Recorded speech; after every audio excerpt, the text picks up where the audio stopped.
International College of Dentists is an honorary organization composed of dentists from throughout the world. The USA section of the college decided to record visually not only the history of the college, but also several leaders in our profession. Dr. H.O. Westerdahl, Secretary General Emeritus of the college, was selected as the outstanding individual to be honored with the first videotape. The purpose of these tapes is to recognize those people who have contributed significantly to the dental profession. How great it would be if we had G.V. Black on an audiovisual tape. Wouldn't it be wonderful to bring back Pierre Fouchard, the father of modern dentistry? Another purpose of this project of the college is to explore the qualities of leadership. What makes good leaders? What qualities lead them to the top? And what can we and future generations learn from them? This program in the series of the Chronicles of Outstanding Leaders in Dentistry highlights the career of L.D. Pankey. Dr. Pankey is interviewed by Dr. Don Allen. Dr. Pankey, it's a real honor and pleasure for me to serve as your interviewer for this program for the International College of Dentists. I really enjoyed the relationship we had when I was in Florida, working between the Institute and the College of Dentistry there, and it's a personal pleasure for me to be with you again. I know that our audience is interested in you and your career, and we'd like to know something about your background. You were born in Illinois, grew up in Indiana, went to school at the dental school at the University of Louisville in Kentucky. Tell us about your background. What things about it stand out in your mind? Well, I was really born and reared in really 5 miles in the country out from Elizabethtown, Illinois, in southern Illinois. And my father had a grocery store and a farm out there, and we had a lot of people. I came in contact with people when I was 10, 12 years old. We didn't have any dentists in the community, but I went with my mother when I was about 12 years old to Equality, Illinois, where they had a dentist, and my grandfather was a lawyer there. And I fell in love with dentistry, climbing those steps up to the second floor, and the odor of the dental office and the old foot machine, you know, that S.S. White made. And I knew at that time that this is what I wanted to do, and I was encouraged by my parents. And so we lived there until my second year in high school, and our high school was not accredited, so we really moved to Evansville, Indiana, so that I could finish and have an accredited high school graduation. And then I went to the University of Louisville Dental School, and when I was 18 years old, and graduated when I was 22 in 1924. And that was the beginning of my career. I know your family has always meant a lot to you. Tell us about your family. How many children do you have, and what are they doing? Well, my family. Yes, sir. Well, I'd have to get a little background about that because I was single when I went to Florida. Mm-hmm. And then when we were married, I've been married 51 years, the same gal. Wonderful. And she was a dentist's daughter that I took a board under when I went to Florida. And I didn't know that he even had a daughter. I knew he had 2 sons that later became dentists, and another son that was a physician. And I went on the board when I was 31 years old in 1932. And it's customary for him to take board members out to his home for dinner. And I did, and I met his daughter, which I was very much impressed with, and married her the next year, in other words, in 1933. And you have 4 children of your own? We have 4 children. We have 3 daughters and a son. And my oldest daughter is married to a psychiatrist in Orlando, and my second daughter is married to a businessman, and my third daughter is married to Coral Gables boy that went to Emory University Medical School, and he's now a cardiologist, one of the outstanding non-invasive cardiologists in the world, and he's one of the men that developed the echo test with. Yes. Hewlett-Packard people, and teaches that all over the country. And my son is a dentist. Yes. Orthodontist. He's an orthodontist in South Miami, and he's been in practice 14 years, and 11 grandchildren. Wonderful. Well, now, your early practice was in Newcastle, Kentucky. Why did you leave that practice and go to South Florida? Well, really, I wanted to locate in a big city. And Dr. T.M. Crutcher, the T.M. Crutcher Dental Supply Company, was a dentist, but he never practiced dentistry. He'd always been in the dental supply business. But he was my advisor when I was in dental school and in the fraternity.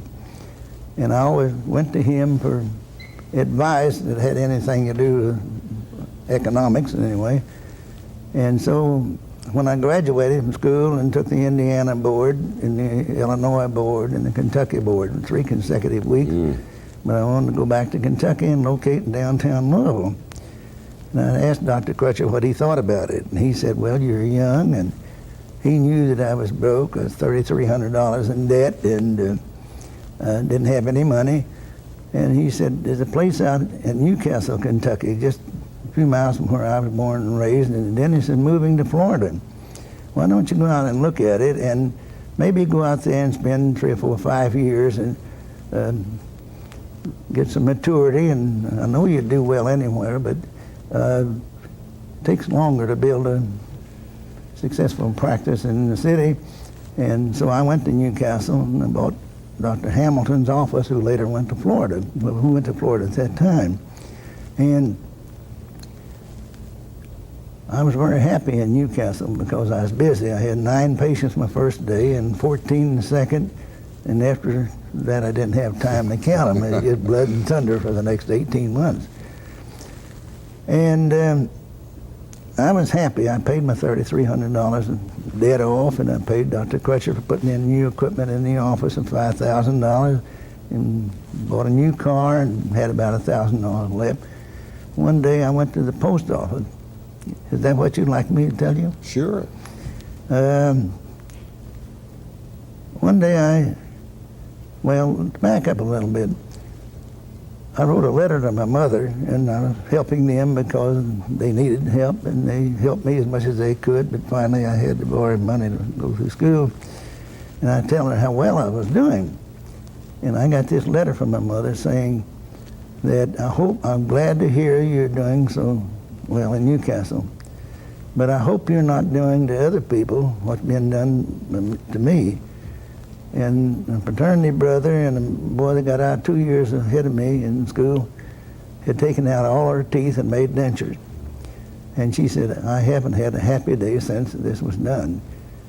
And mother was only about 41 years old at the time, and I was so shocked and grieved that I felt that her teeth were not that bad, even though I didn't know specifically about it. I just didn't feel it. Nobody consulted me about it or anything, and I don't know what I would have done anyway, but anyway, I became very unhappy with my situation in Newcastle because I was doing to people what had been done to my mother.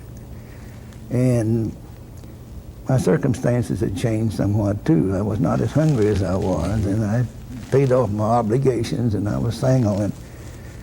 And it just seemed it came a time in my life when I just could not stay there and do what I had been doing. Unfortunately, I was working for the people who couldn't afford to go to Louisville, which is 50 miles away, but better class of patients were going down there to men that had more maturity and were getting probably better service. And this office had been there for 104 years. The last dentist, Dr. Hamilton, had been there 12 years, and the other 2 men had been there 94 years. So it was one of the oldest dental offices in the state of Kentucky at the time. Well, that's pretty much the story about why I went to Newcastle. And now, what year was this? 1924? Well, I went there in 1924, and in 1925, I went there along about July. In December, my last day in Newcastle was the first Monday in the month, which is December 1925. It's customary for the dentist to not make any appointments on that day, and all they do is extract teeth. And that was court day. And I extracted 81 teeth by 1 o'clock in the afternoon and got in the car and drove away for $1 a piece, $81 by noontime, and that was big money in those days. Sure. But when I left Newcastle, if you'd like me to carry on this story, I spent the night in Lexington, and very unhappy, and I had a very restless night because I was successful. I didn't have any money, much except about $1,000, and I was going into a very high-type community, and Coral Gables was a new town, real estate development. And I spent this night. Next day I started driving down to Kentucky, and about halfway between Lexington and Corbin, top of the mountain, at 10 o'clock that morning, I had a peace came over that I never had before or since. And the peace came about because I had made a commitment that I'd never take out another tooth as long as I lived. I was going to devote the rest of my life to saving people's teeth. And I went on to Florida, and when I got there and started into practice within 2 weeks because the office had been prepared by the dental supply company in my absence, and I found out things are no different in Newcastle than in Florida that was in Newcastle, just different people. Except if anything, it was worse because I had a highly educated person and people in your practice, and I was not prepared to go into that kind of situation. It took me 7 years to looking for an answer to how to save people's teeth. So that pretty well answers that question. So you still had part of your problem with you. Well, LD, over the years, you've served in almost every capacity that anyone could in organized dentistry. You were on the Florida State Board of Dental Examiners for about 12 years. You were president of the American Association of Dental Examiners and also president of the American Society of Prosthodontists. You've been active in your church and the Kiwanis Club. Of all the involvement you've had with organizations, what's been your most gratifying experience?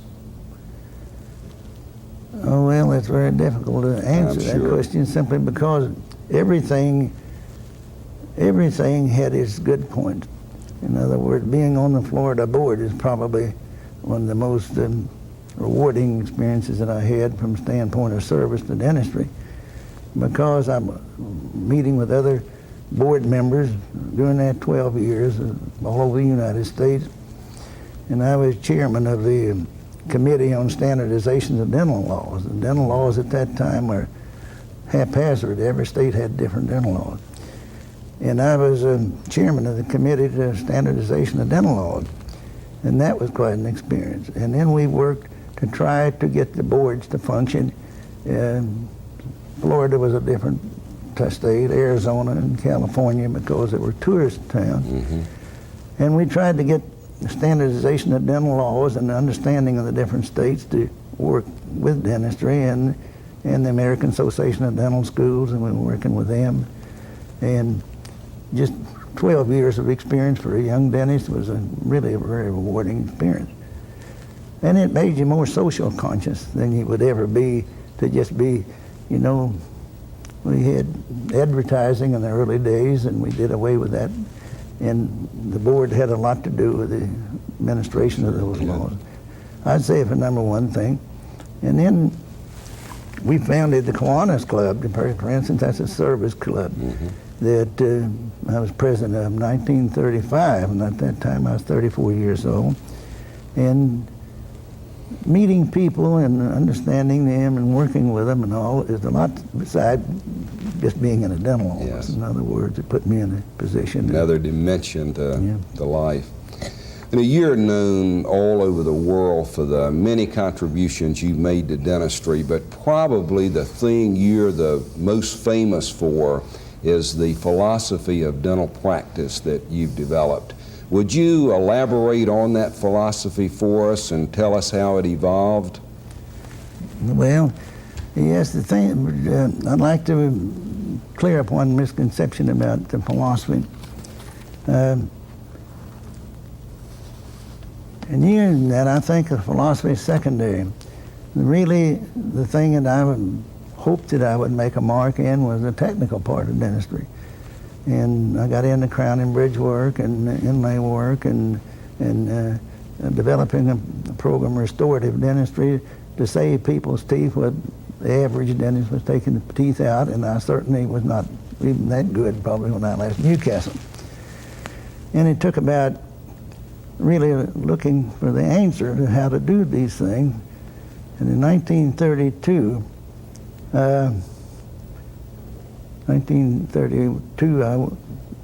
well, actually, let's back it. It was 1930. A woman came to me that had been told by two dentists that she had to lose her teeth. One was in Boston and another was in a town in Maine.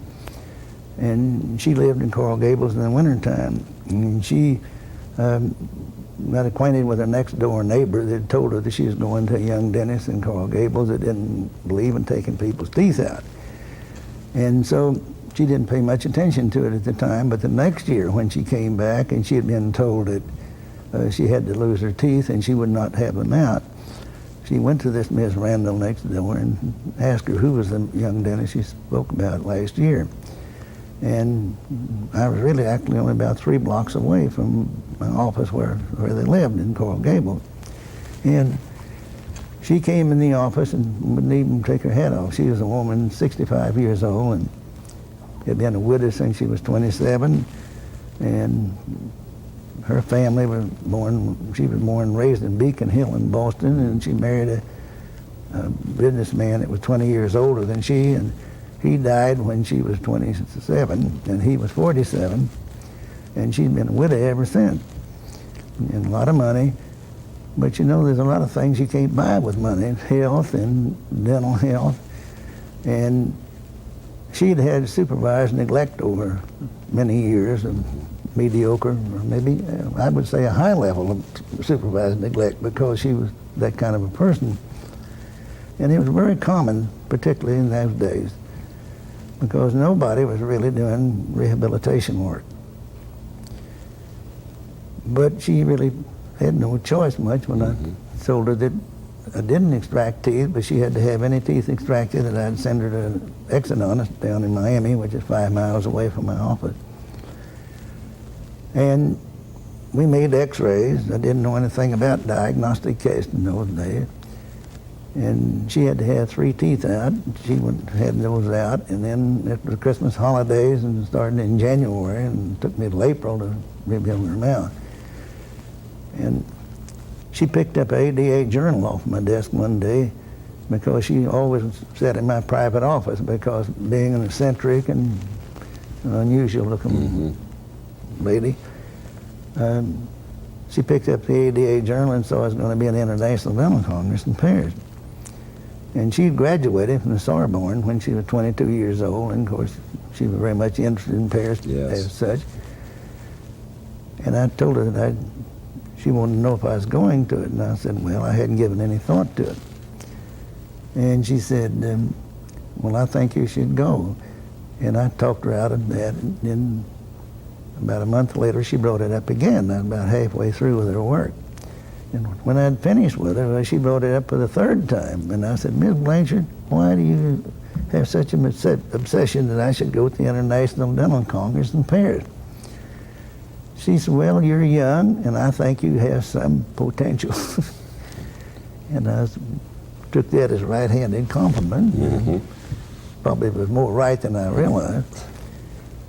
And I said, well, I'll tell you why I can't go. I can't afford to go. Because we have a depression. We had the hurricane in 1926 and the stock market crash just last year in 29. And people are not educated to saving our teeth, and I don't want to take teeth out, and so we have that problem. And she said, I still think you ought to go. And I want to pay your expenses if you'll go, and pay for your time out of the office. And will you go? And I said, well, that'll sure put a different complexion on it. So I went. And I spent about 6 weeks. And I met Dr. Weston Price of Cleveland, who wrote the book on Why Degeneration with Modern Civilization, on the boat going over, and Harry Berry was dean of the dental school at Richmond, Virginia, was on the boat, and we got acquainted with him. And Harry McCarthy, who later was dean of Baylor University for years, and at that time he was teaching operative dentistry at the University of Maryland.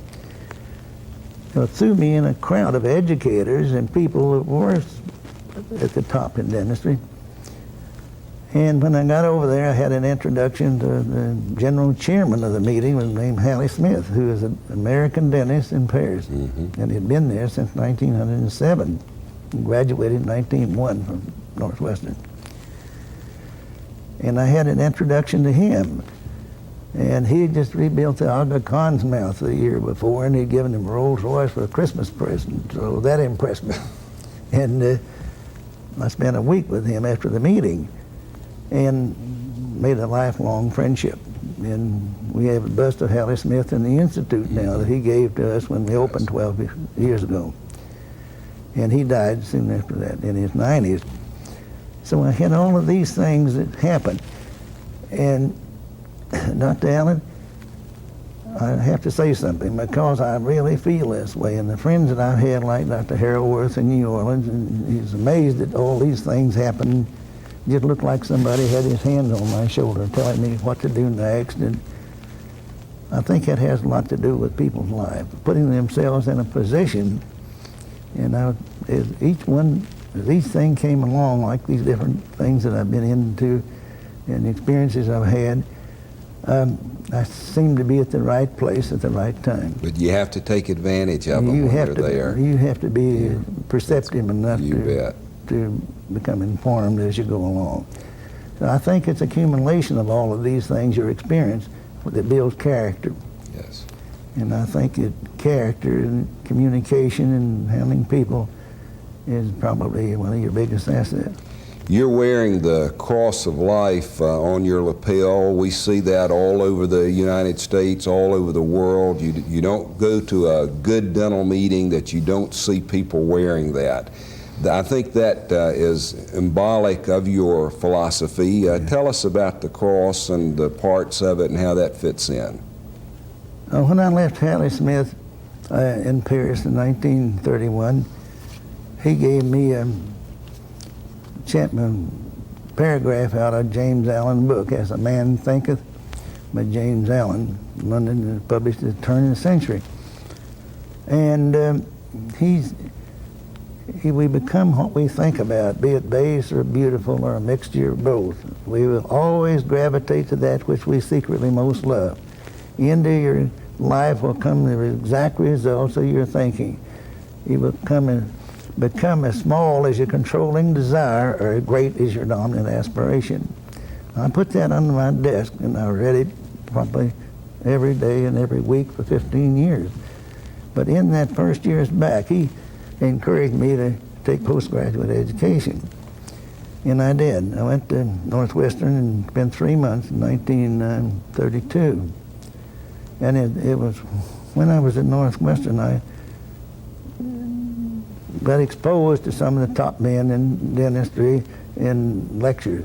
I could name every one of them, but it would take too much time. But the main man that I met there that had the biggest impact on my life about the philosophy was George Crane, who was really, he was a clinical psychologist in the beginning. He was studying medicine at Northwestern.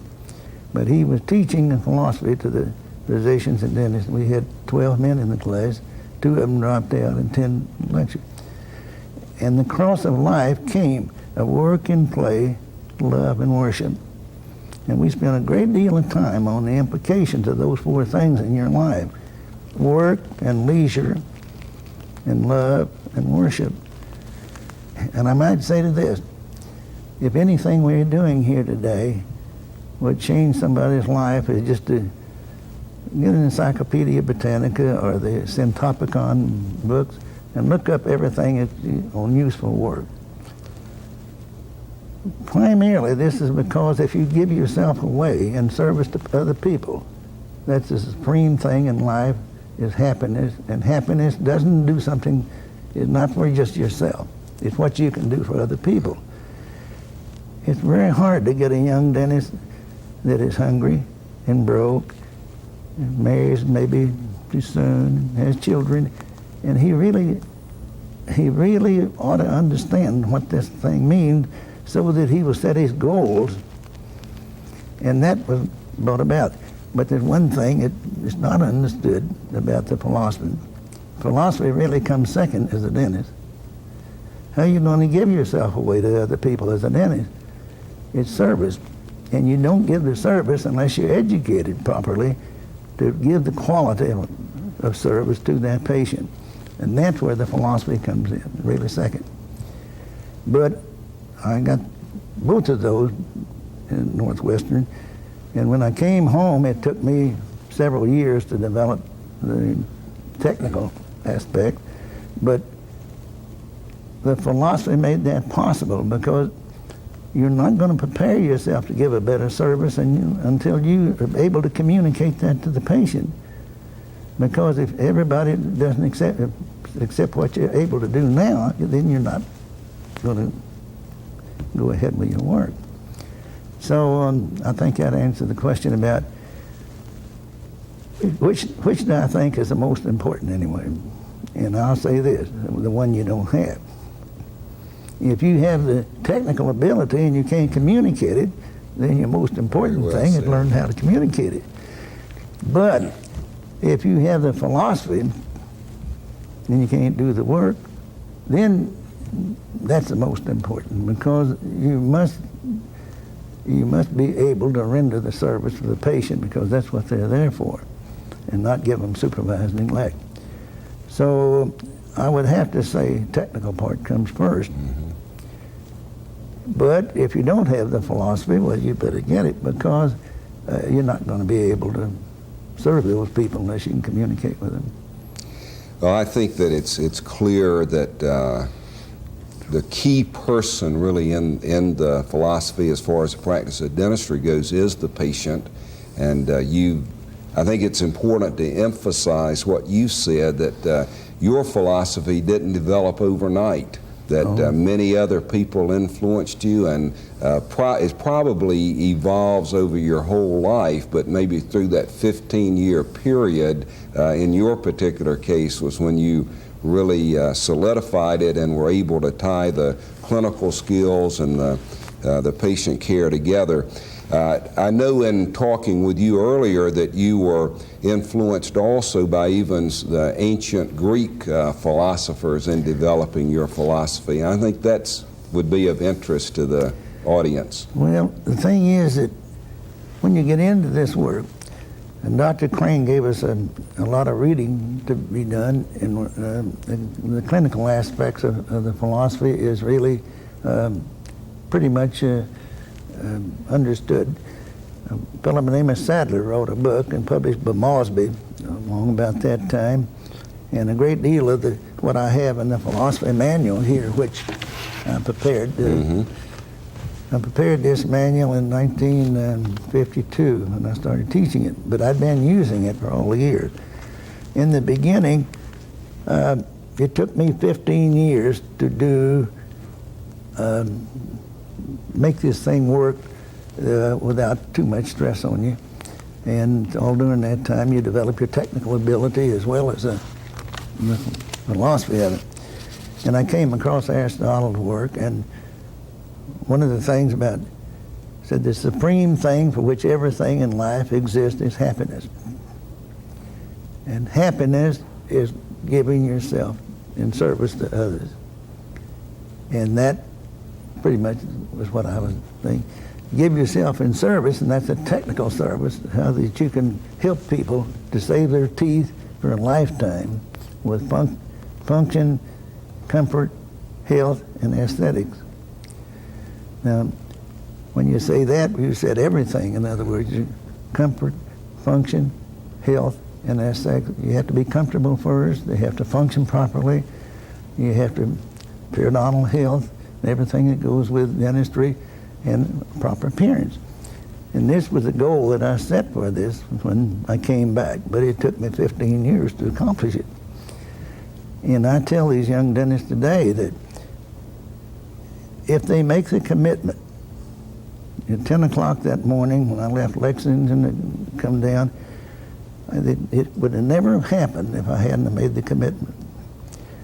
I talked to a graduating class at the University of Louisville a few years ago, and I told them, I said, this day should be the first day of your life in dentistry, because you're free to make your decision. You're not under the influence of school and requirements anymore. It's up to you to set your goal. And you'll never do it unless you make a commitment. When we say this is a commencement exercise, it's just what the word says. It's a commencement for the rest of your life. And if you make the commitment, then I'm going to give myself life service to other people. And you say that and you do it. Now, I know you've been told the fee will take care of itself. Well, the fee doesn't take care of itself. You take care of that. In other words, but you make the commitment, and you have to have the discipline to stay with it. And if you don't have that discipline, you're going to have a lot of discouragements in your way, because there's going to come a time when, in spite of everything you can do, people are not going to accept your recommendation. But there'll be enough of them to do it that you can get satisfaction so that you can go ahead with the work. Within 2 years, my whole life has changed. I began to see it was beginning to work. I built a 22-room bungalow clinic 2 years later, 1934, on October the 23rd. I moved into that office. And little did I know at that time that I had just beginning, that I'm going to have 15. In 1947, I didn't tell anybody about what I was trying to do until 1947. And I have it there that I gave it to the Florida State Dental Society in St. Petersburg on November the 10th, 1947. And I wrote out a page and a half, what is the philosophy? And at the end of the talk, I knew they would forget what I had to say, and I passed one of these out to everybody that's in the audience. And not too much happened from it. But some of these men began to come to the office to get the answer. And finally, I just could not carry that on. And so in 1952, I started teaching it just in order to 2.5-day, 3-day classes. And so that was 20 years from the time that I started. I know in your manual you bring out the concepts of ethos, pathos, and logos. Going back again to the Greeks, how does that fit into your patient relations? Well, that's what you get from some of the readings that you do. Mortimer Adler is probably known as the outstanding philosopher in America today, and he's still living. And I came in contact with his work as a young man. He got into this, and I attended a seminar that he gave actually for psychiatrists over at Miami Beach. And this seminar, he gave a manual out on communication, and he took the work of the Greek philosophers. Ethos is the character of the speaker. That's the dentist. Mm-hmm. In that case, was a psychiatrist. Pathos is the patient, the character of the person you're speaking to. And the people in Newcastle were patients, and they were wonderful people. But the educational background, they were farmers, and they didn't think like the people who were in Coral Gables. So the character of your location and the people you're trying to draw. And it's very difficult for a young dentist that gets out, and you can't adapt himself to everybody. You have to have a goal of what you want to do, and you have to pay the price to stay with that. And there's so much to this, it's very difficult to put on tape. But I was in a building, and we had a depression, and nobody was on the 3rd floor at all. Everybody moved out of the 2nd floor except me. The elevator was not running anymore. People had to walk up. When Miss Blanchard came, she had to walk up to the office. 12 stores on the 1st floor, and only 3 of them were occupied, and one of them was by a real estate agent that was collecting from the other 3 tenants. He came to me as a patient. He had a toothache, and he wanted the tooth extracted. And I had to explain to him that maybe we could save it, that I'd make an x-ray. And he didn't want to even have the x-ray made. And I told him, well, it won't cost you anything. I'll do it because I want to know what I'm saying. And when I made it, I felt for sure the history of his case that he hadn't really had a toothache. It was just sensitive and food would get in it. I can save it for you. He didn't want to save it. And I said, Fred, and I drew him a picture that I can clean this out and put zinc oxide and eugenol, silver nitrate crystals in it, right over that dark spot there, and put a cement over that and amalgam filling over the top of that. And if you're comfortable for 2 weeks, you're going to save a nerve in the tooth. If you have a toothache and then you have a septic pulp and it blows up on you, then you can have it out. At the end of the 2 weeks or 6 weeks, if you have to have it out, I won't charge you anything for it. But then you can pay me filling. He didn't want to do that, so I had to send him to have a tooth out. The owner of the building came up to me the next day and said, Dr. Pankey, Fred tells me you kicked him out of your office. And I said, well, I didn't kick him out of the office. I had the drawing there to show Mr. Carpenter, the owner of the building, what I'd told him. He was impressed by it. And he said, you like to do children's work. So he brought his children to me, and he and his wife, and he became a missionary for me. Now, what am I saying this? Is character. Mm-hmm. If you didn't have the discipline and the commitment that you wanted to do the best thing for the patient, I would have taken the fellow's teeth out. Instead, I built my practice by staying with the thing that's right for people. That's the philosophy. It's a beautiful example. And I can't tell too many examples, but, and Ms. Blanchard's another one. And this thing, it takes time. And when I went to the University of Michigan workshop in 1952, Harold Hillebrand made the statement that no dentist has a more right to do anything except the best he knows how for his patient. And he should have added another thing, and he knows how I should get better every year, every month. Good. And the dentist within that auditorium really took him apart for it, making that statement. Harold will remember that because he took the time from 9 o'clock until 11, an hour overtime, discussing that one thing. And really, that was one of the beginning why I really started teaching the philosophy in 1952. Well, about 20 years later, in 1972, the L.D. Panky Institute for Advanced Dental Education opened in Coral Gables. Tell us how that happened, what's the background, and what do you see the mission of the Institute to be?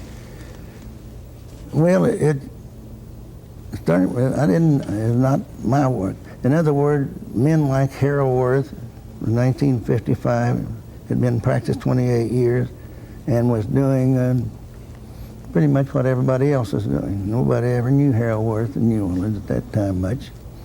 Hadn't been on any program. But he was one of the best dentists in the city. He was a good dentist. But when he had the philosophy, his whole life turned around after 28 years. And he took this thing and probably been the best missionary. And it was really Harold Worth and men like Lauren Miller and John Anderson in Chicago, and boy in Orlando by the name of Jack Wilkins. You probably never met, but anyway. Oh yeah, I know Jack and his twin boys. Oh, yeah, that's right. Sure. Well, why do you think all that happened? Why did those twin boys study dentistry? I think I know the example of their father. In other words, their father. Yeah. And it was those men that had believed in what I had learned from others. Don't say it was me. In other words, I was just an expression of Plato and Aristotle and all the things that we were talking about. In other words, I did pay a price to learn, and I passed this on to others, and that's part of the philosophy. Don't hoard it, give it away. Harold Worth told me that the men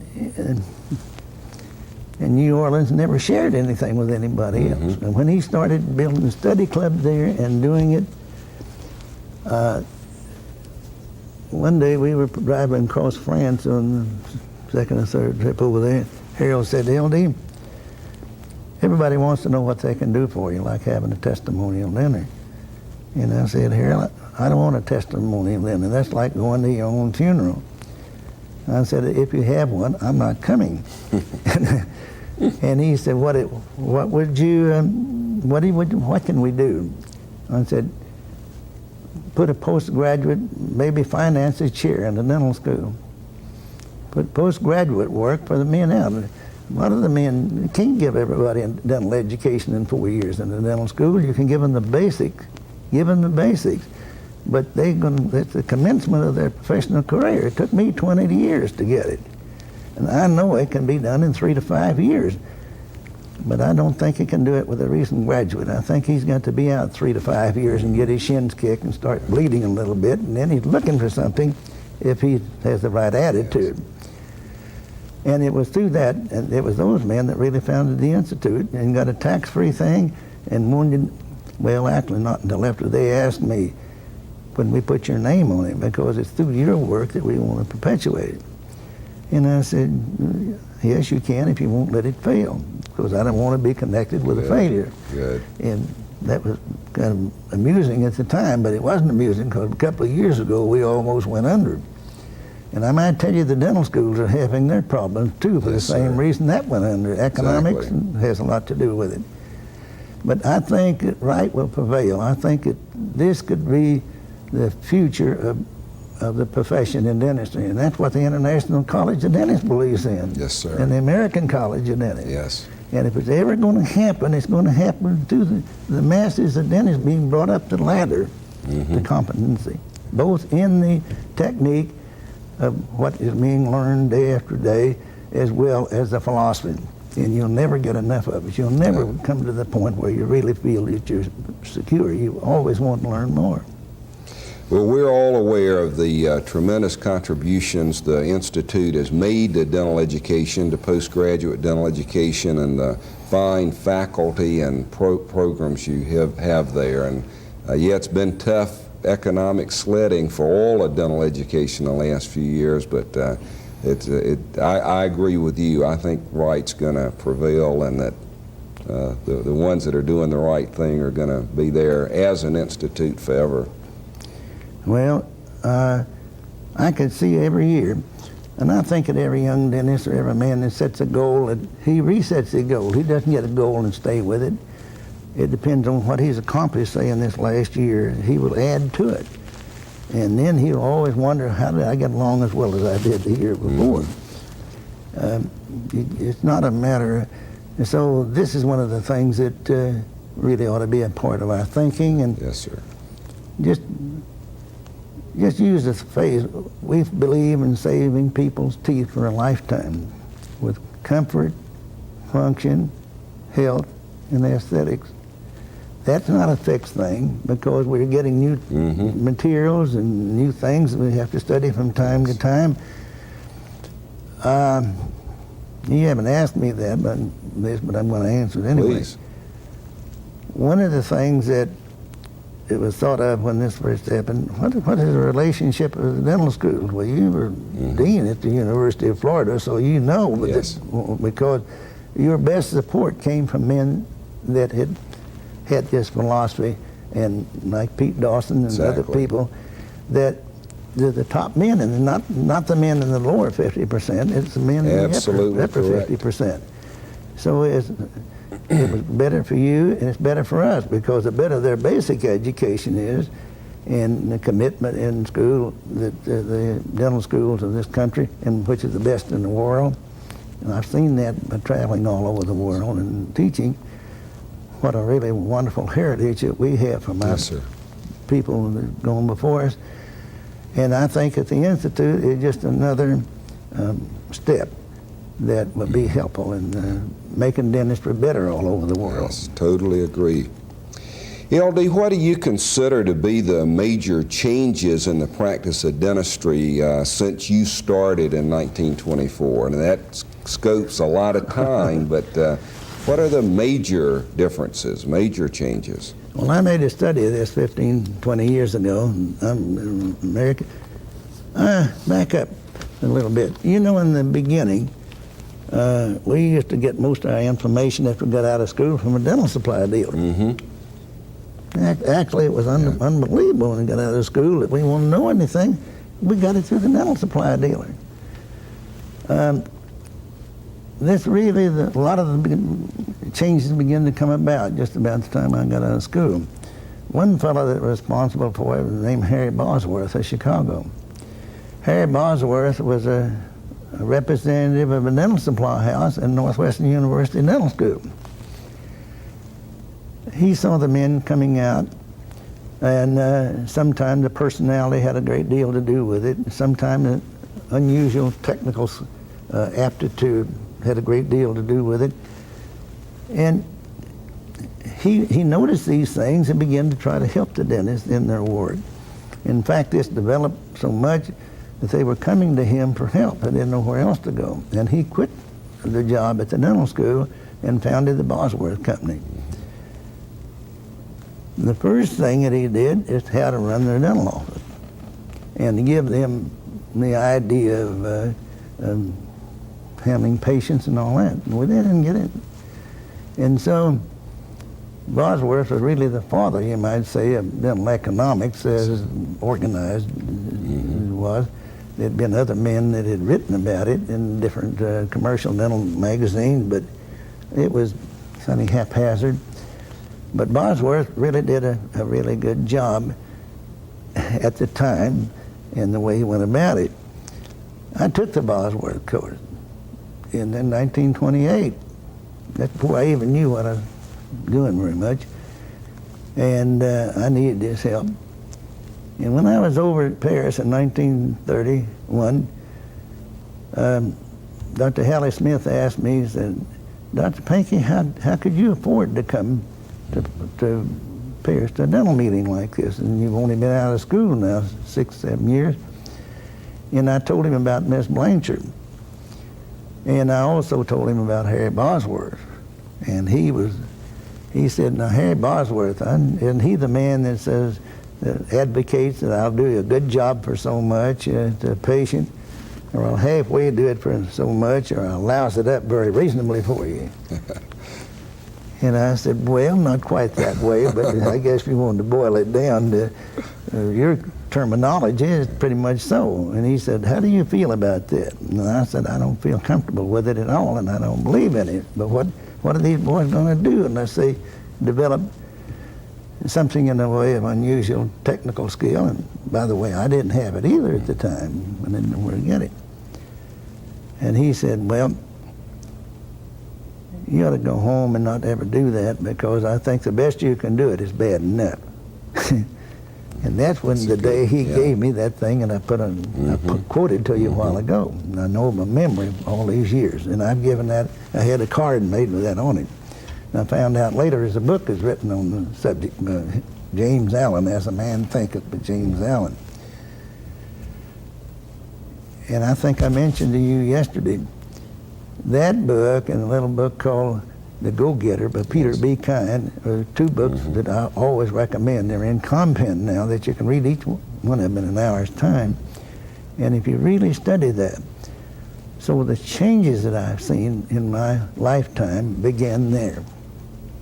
You understand what I'm saying? So a few years ago, 15, 20, I was asked to give a talk before the Academy of Practice Administration. It meets every year in Chicago at the midwinter meeting. And the title of it was to be Dentistry Yesterday, Today, and Tomorrow. And at that time, I gave pretty much what I just said. Harry Bosworth started. And today, the Academy is taking the place of a dental supply house and giving the information to the young dentists instead of letting the dental supply house do it. And that's today. What are we going to do tomorrow? My next question. And tomorrow, we don't know what we're going to do tomorrow, because tomorrow is another day, bring different circumstances. Whoever dreamed of laser beam surgery a few years ago? I think dentistry will carry on for the next decade, maybe another 10 years, pretty much as it is now. When it is now, the highest level of dentistry now. But I think there are going to be changes. There are going to be changes in nutrition. There's going to be changes talking to people about exercise and stress.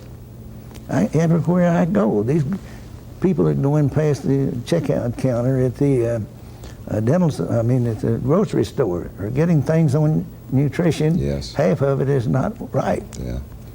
But there is much more of a concern from the general public about health and staying healthy. There's never been a time in our whole 200 years of history that it's better time to practice dentistry than it is today. Oh. The potential is so much better today because the public is waiting for something. Yes. And they're not That's getting an it. excellent point that is being overlooked by too much of the dental profession. We just spent 2 weeks at called the Chalet Club in Lake Lure, North Carolina. 35 people is the maximum they can take, and they were full all the time we were there. And every time I go there, which this was the 12th time, by the time I leave, everybody wants to know more and more about what I talk about. Because what we have for breakfast is different from what they have for breakfast. Mm-hmm. What we have for lunch is different. And we're well nourished, but we eat the things that are good for you and leave off the things that are bad for you, and that's discipline. But you got to make a commitment. That's what you want to do, and have the discipline and stick with it. And every morning I get up and walk 3 miles before breakfast, and I'm 84 years old. I can climb up those hills, and here these people in their 50s can't do it. Yeah, young guys having trouble. Yeah, and it's unbelievable how hungry those people are for information. And everybody wanted to have my card. I said, I'm not trying to get patients. I've been retired for 16 years. And of course, a lot of that comes about for the people that run the place, because they tell them, this fellow, is 84 years old, going on 85, and he can communicate with you. His mind is, he still has his marbles, as they call it. And, Alvin Toffler and John Nesbitt and others say that we are entering the information revolution. And just what you said, people want information. Dentists have information that other people, the public wants and needs, but we're not accustomed to considering that as part of our services. So, Dr. Allen, this I think answers dentistry. Yesterday was the Bosworth here, and today it is what I'm talking about. Mm-hmm. I mean, it's there, and all dentists are not subscribing to it, of course. In fact, we only can take 25 people at the Institute. Actually, we would like to teach somebody that can go out and, like Bill Lockhart is doing here, he's going to Hawaii, and he's been to Japan, he's been to England, and these are people that are spreading it. We cast the pebble in the stream and in the waves that are going out from it. We don't want to ever get any bigger. We can't afford it. We're broken down. But you're doing the job and doing it well. We're doing the job. Another thing is, we're not getting enough good dental students. And the reason we're not getting enough good dental students, we have too many dentists out there that say, I wouldn't send my son to dental school today. That's the number one problem that we have in dental education. And I keep saying, look, there's never been a time that it's any better for dentistry than it is today. Don't you take that attitude, because we're just in the beginning. And when I see what's happened to England, and these men have come to the Institute, and how hungry they are to get this. And Peter Glazebrook has been over here. And of course, their culture, the culture in dentistry is American, really. Yes. It's the top of the... Mm-hmm. And when you get to England, it's been destroyed practically by socialism. And they're gradually building, and as we can help them, So I'd say dentistry yesterday, today, and tomorrow is changing all the time for the better. Yeah. By a few men, by a few. But I think right will prevail, and I think in time it get enough people on the rope to pull the same direction. I love your optimism, and I certainly agree. Dr. Pankey, how have you found it most effective to apply the work, play, love, worship philosophy for dentists? When I came away from getting it from Dr. Crane in 1932, this is one of the questions that I had to work with a lot. And it boiled down to just this. Knowing your work applies maybe is not only technical as psychology, but you notice I always put the technical part first. Yes. And so I began, how can we use this? And taking the Greek philosophy is ethos, pathos, and logos. Character of the speaker and the character of the patient you're speaking to, and how logical is what you're saying to that patient. What logos is the third thing. And really, that really covers philosophy. How are you going to work this into your everyday practice? So I took that same cross and said that really the first problem as a dentist is knowing yourself. And this is hard. So you really put the cross of life on yourself on the first thing. And we have under that 11 different things. In other words, how's your life in relation to your work and your play and your love and your worship? I've had about 9,000 students in this place, well, 20, 30 years, 32 or 3 years, and since 1952. Up until that time, we didn't keep them because they would just come to the office and observe, and I really wasn't teaching. But when I wrote the manual in 1952, I put in 23 pages of it. It has most of the things we're talking about. And we started with work and play, love and worship. And knowing yourself, the first thing you do, how does that cross apply to you? You ought not work yourself. And another thing is, you ought to keep your dental work pretty much in your office and not take it home with you. We had a boy that came down there, and he about had a divorce. He had a couple of little girls, and he was not interested in another woman. His wife was not interested in another man. And this was just this boy was carrying his dentistry so much that he had a dental widow, and she got tired of it. She was not going to spend the rest of her life. So you can overdo some of these things. Yes. He had it in his basement. He was bringing his articulators home and doing this thing, and we had to stop that. It's a long story to tell you what that. We actually had called her at home and had her come to Miami because they'd been to their minister, they'd been to a psychiatrist, and that was not their problem. Their problem was he just didn't know how to handle his dental practice. Mm-hmm. So that work and play, and you have some leisure. In other words, have a holiday with your wife and take her, and let the two little girls stay with their grandparents, and which they're going to have to do. If she got a divorce, she'd probably have to go to work. Well, make a long story short, we straightened that boy's life out. And he's one of the most successful dentists today in the United States, and they've had another little girl, and they're grown, and they're in college, and all that sort of thing. Just on the first thing, work, and leisure, and love, and worship. And love is the most potent thing in the world. In other words, love can be killed. And I might say it's just not in your family, but it's in your patients. We learn to love our patients. We learn to love the people that are working for you. I was in Bill's office yesterday, and I saw the relationship he has with his, and that's one of his strong suits, is those girls idolize. In other words, they're pulling on this rope in the same direction that he is, and they can really move things, but if they're at cross purposes. So we say work and play, love for your patients, love for your fellow man, and love for your country, on and on about love. Yeah.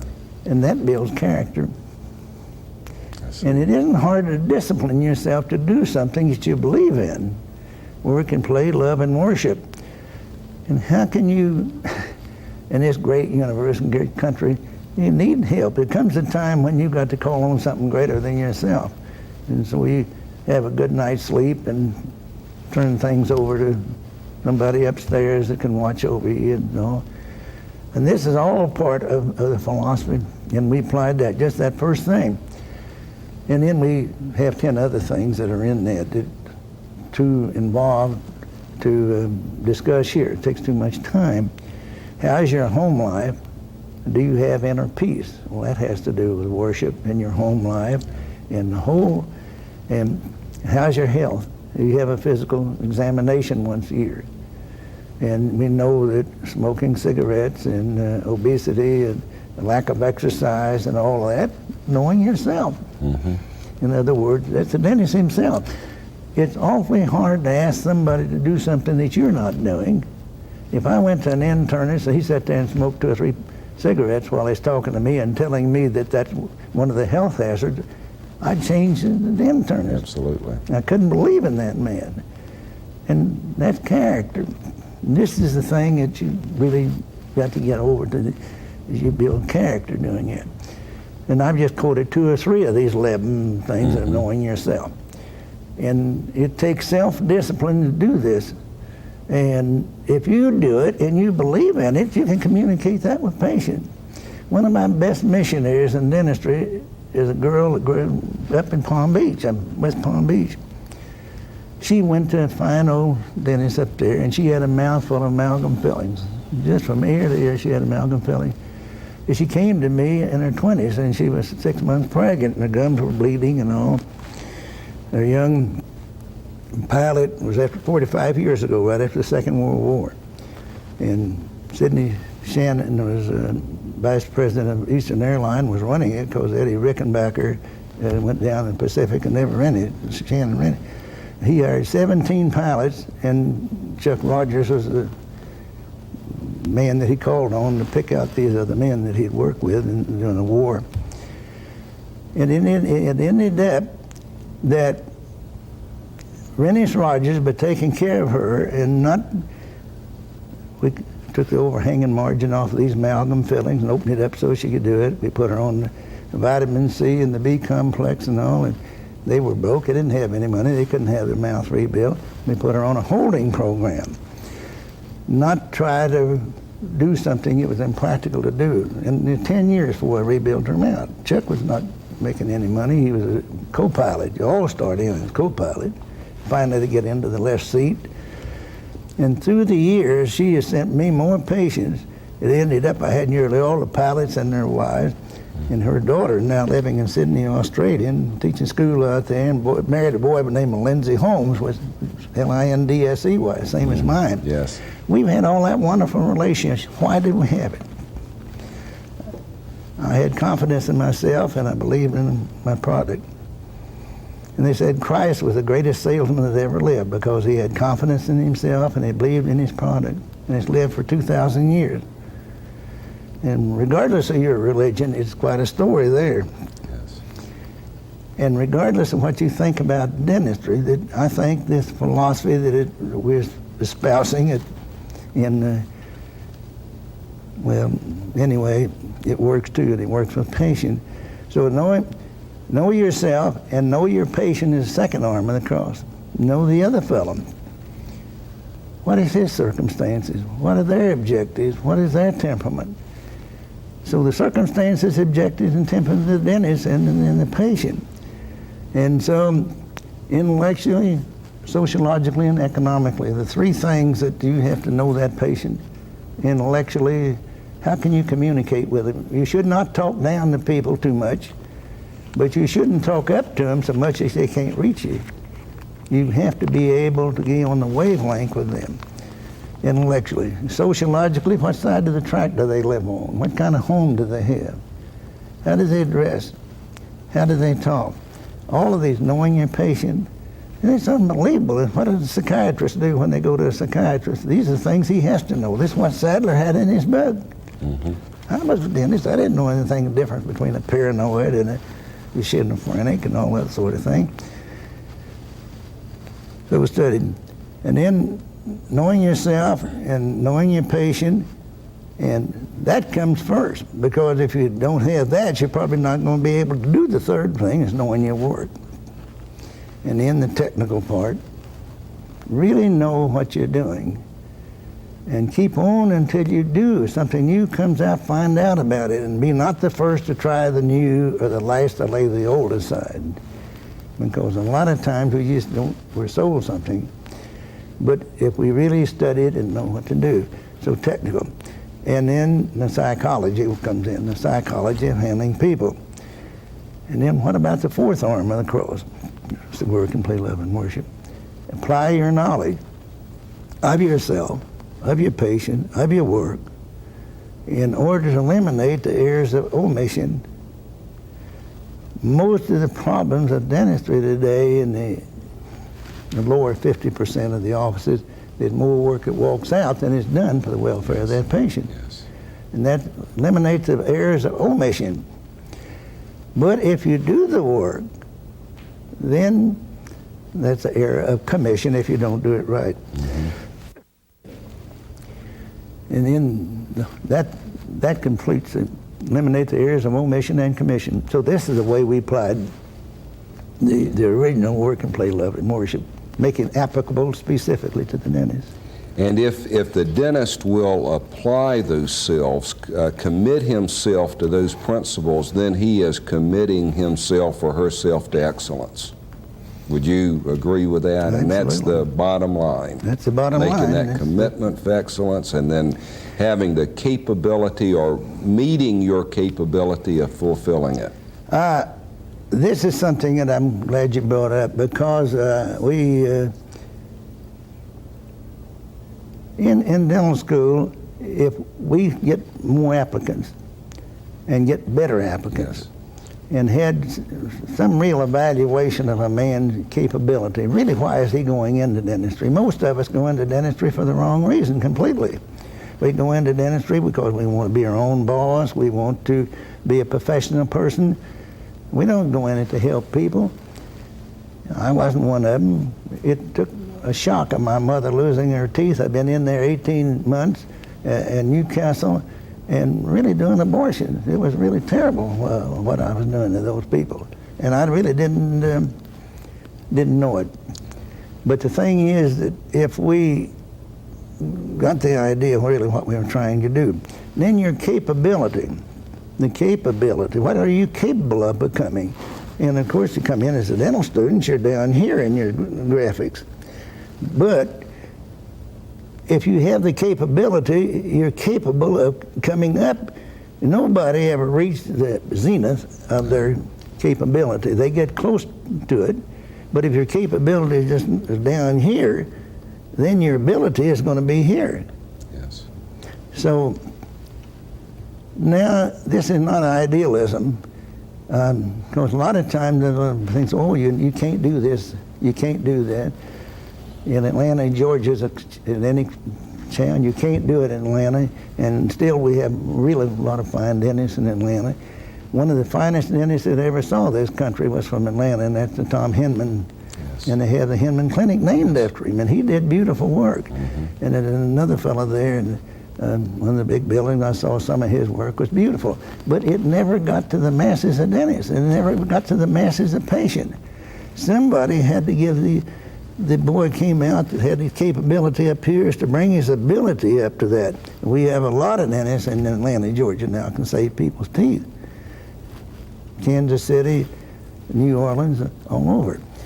So I think that this is something that the International College stands for, and the American College, and educators, we all stand for that. You yourself have pursued advanced education in dentistry at Northwestern University, and you've also pursued advanced education in economics, banking, and finance. Do you recommend that kind of postgraduate work for every dentist? Yes.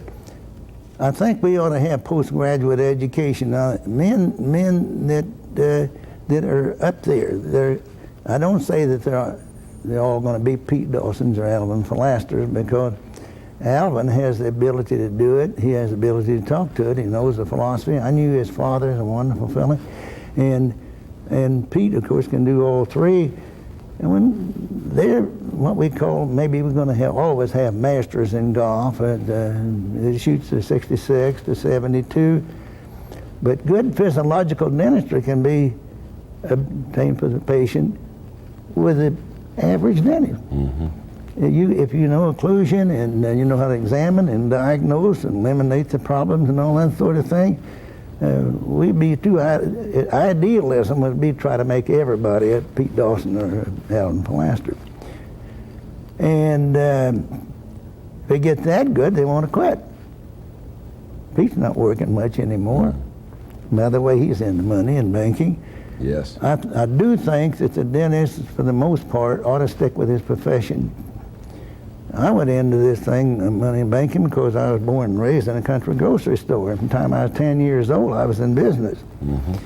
And I got to know people. And the fact of business is, I sometimes think if I spent half as much time in that business, I could own Winn-Dixie and Safeway too, what I put into dentistry. It hasn't been that profitable. And coming back to your real question there, I don't think you can put too much time in postgraduate education and learning to do your job better. I don't think it is necessary to be I could have gotten my master's in business administration because I took it for credit, and I paid my 46-year secretary, that, by the way, Rose is still with me and working, and she is so much interested in dentistry. She's a wealthy woman today, and she has no children. And she works as hard as I do in dentistry because she loves it. That's the point. In other words, she's dedicated. Yes. And she did the shorthand and the typing and all, and she made better grades than I did because she did a lot of work at that, practicing dentistry, and I was paying her to do this secretarial work. But I do think that the dentist ought to save 10% of what he does and live on the rest of it, and just tighten his belt and learn to do that, because we always have a tendency to necessities and demand always has a tendency to rise to meet income or above. And there's a difference between success and failure is only about 5 or 10%. You spend 5 or 10% more, and finally it's going to catch up with you, pay mortgages. But if you save 5 to 10%, and I've had a group in New York City. I talked to them every April for 10 consecutive years up until last year, and I'm going back this May. They said they give $10,000 to the Institute, and me to only be on the program for 2 days just to talk to them. And they said, "What do you?" I'm bled and white. In other words, if you're not using what I've already told you to do. One of the things was I told them about, they wanted to know about money. And I said, well, save 10% of what you do. There's a minimum from the beginning, and more would be better. And if you ask me what to do with it, I can answer it very easily. I subscribe to United Mutual Fund Selector Service in Boston. It costs you $75, now it's $95 a year. And you read this every 2 weeks when you get it, and learn the supervised list. They tell you out of 500-600 mutual funds, what are the 10 best ones. If you could, patient could find a good dentist that way, out of a 600 dentists, and I can give you the 10 best ones, you know you're going to be in good hands in any of those. But they give you what they did in 3 years and 5 years and 10 years. And I put all of those boys in mutual shares 10 years ago, 11 years ago. And the last time I was with them, I said, you remember, how many of you using it? I'm not going to ask you to hold your hand. I'm going to ask you to ask your own conscience, because I don't want to be embarrassed how few of you have done it. Now, what do they want to hear? They want me to tell us all over again. They didn't listen. And they didn't hear. Mutual shares have gone up 835% in 10 years.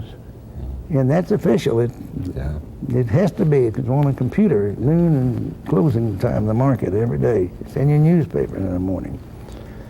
And if they do that, you can spend your life learning to serve that patient well and let somebody else fly the ship. You sit back as a passenger. But you ought to know you're getting the best management in the nation. You can't even depend upon an investment counsel to advise you, because he only shows you the good ones. He doesn't show you his poor ones. And when you take mutual shares and you take old man that lives over in Nassau, and he's one of the leading things, if you put it in, John Templeton. You ever hear of John Templeton? Sure have. Yeah. And his daughter now is running the company. Really? And I met him and talked to him. he gives his money to the church. He spent his whole life. And of course, he graduated at Oxford University to start with. And I have the whole story, John Templeton, that I've cut out and give to. Look, what are you looking for? What handle do you own account when you can get somebody to do it like that? Makes sense. And I wish I could tell you a lot more about Hareworth since 1955. That's after all been 30 years later this year. Dr. Pankey, you've been recognized by the International College of Dentists, of course, by being a fellow, and in 1982 you were honored by becoming a master of the college. I'd appreciate hearing something on your reflections of the International College of Dentists and what your idea of the mission of the college is. Well, I think it's a wonderful mission because therefore what we're talking about, after all, that they're trying to disseminate the dental world. And one of the nice things about the international colleges is not only here, it's in England and it's in China, it's everywhere, in every free country anyway. We have members of the college. It's certainly an advantage to their membership to have a contact with other countries of the world, and you've had the experience of being in Helsinki, and you've had experience in being in Bucharest? Belgrade. Just recently. Yes. And you get to contact with the top men in those countries and see what they're doing, and we learn from them. I was very much surprised in Helsinki at what they are doing in the dental industry. And the dental school was nice, and the women were, well, in fact, a guide in the dental school was great. So we wouldn't have that wasn't for the international college. We don't really have that contact. And it gives the American dentist a wonderful opportunity to help his brother dentists over the world. And I'm very much honored to have those things, and I'm very much privileged to be able to talk to a lot of those people of different countries, Japan and all over. Dr. Pankey, all of us who are members of the International College of Dentists feel honored to be in an organization with people like you. You've elevated the International College as well as all of dentistry so much, and on behalf of the college, I thank you for taking your time to be interviewed and to share all of these wonderful thoughts and stories with us. And our very best wishes to you and your family for a long, long time to come. Oh, well, thank you, Dr. Allen. It's my privilege to be here, and I'm looking very much forward to seeing the library you have of these different men, like Pearl Hillenbrand and Dr. Miles Markley, which I'm in contact with, and other men of the educators. And thank you for asking me. Thank you, sir. Thank you.